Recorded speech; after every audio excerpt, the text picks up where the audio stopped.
রাজ্য জুড়ে চলছে প্রদেশ বিজেপির সংগঠন পর্ব, যার অঙ্গ হিসেবে ইতিমধ্যেই বুথ কমিটি গঠিত হয়েছে। নির্বাচিত হয়েছে নতুন বুথ সভাপতি।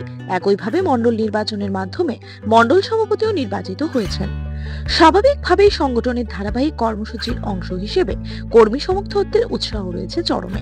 সেই উল্লাসের পাশাপাশি সাধারণ মানুষের পাশে থাকার অঙ্গীকারকে প্রতিশ্রুতি হিসেবে ধারণ করে নিতে বাড়ি বাড়ি গিয়ে সাধারণ মানুষের আশীর্বাদ নেওয়ার উদ্যোগ নিয়েছে সংগঠন, যার অঙ্গ হিসাবে রবিবার দুপুর নাগাদ 6 আগরতলা বিজেপি মণ্ডলের উদ্যোগে আশীর্বাদ যাত্রার সূচনা করা হয়।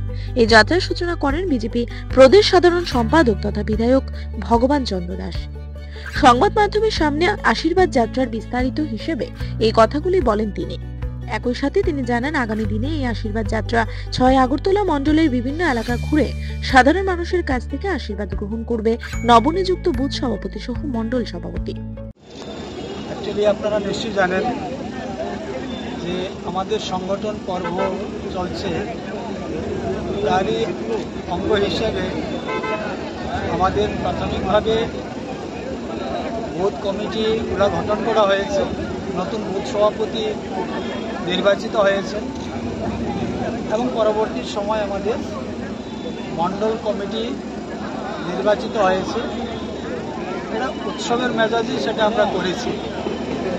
স্বাভাবিক কারণেই গোটা রাজ্যে আমাদের দলীয় কার্যকর্তা তথা আমাদের নেতৃত্বদের মধ্যে আলাদা একটা উৎসাহ এবং উল্লাস রয়েছে এবং সেটা থাকারই কথা।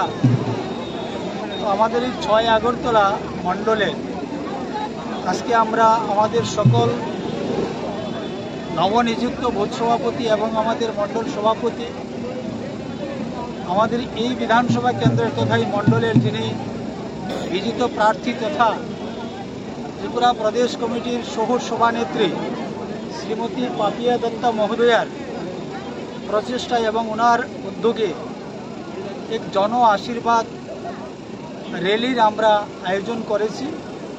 এই জন আশীর্বাদ র্যালির আজকে তার সূচনা হবে আনুষ্ঠানিকভাবে। আগামীকাল থেকে এই মণ্ডলের অন্তর্গত প্রত্যেকটি ভোট এবং তথা প্রত্যেকটি পরিবারে আমরা জনতার আশীর্বাদ পাওয়ার জন্যে আমাদের নবনিযুক্ত বুথ সভাপতি তথা মণ্ডল সভাপতি এবং অন্যান্য স্থানীয় নেতৃত্বগণ জনতার দরবারে আমরা যাব।